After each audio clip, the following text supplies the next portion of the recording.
In Beijing, China's defense ministry attacked the US for undermining peace and stability in the Asia Pacific region through stepped-up deployments and strengthened alliances.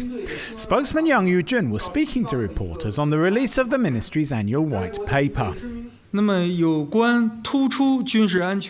an obvious agenda underway involving active deployment of forces and efforts to strengthen military alliances that is not in line with the calling of times and is not conducive to peace and stability in the region. We hope that relevant parties will do more to enhance mutual trust between countries in the region and contribute to peace and stability. Analysts inside China's army and government say America's so-called pivot towards Asia is clearly intended to contain their nation. Recent gestures by the US, including displays of force in response to North Korean tensions and joint exercises with the Philippines amid territorial disputes in the South China Sea, are seen as a furthering of the strategy. When asked about China's own burgeoning military budget and perceptions of its growing assertiveness, spokesman Wu Xihua said his country did not seek hegemony and was committed to the peaceful resolution of disputes, but would also not shy away from protecting its interests.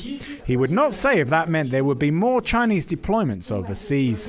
Before the National People's Congress in March, China announced a 10.7% increase in military spending to take its official total for this year to $116 billion.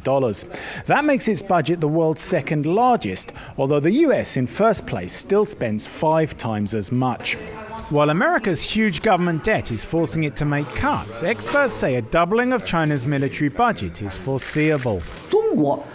China is a rising great power, a big country regaining its strength with a huge area and population to defend.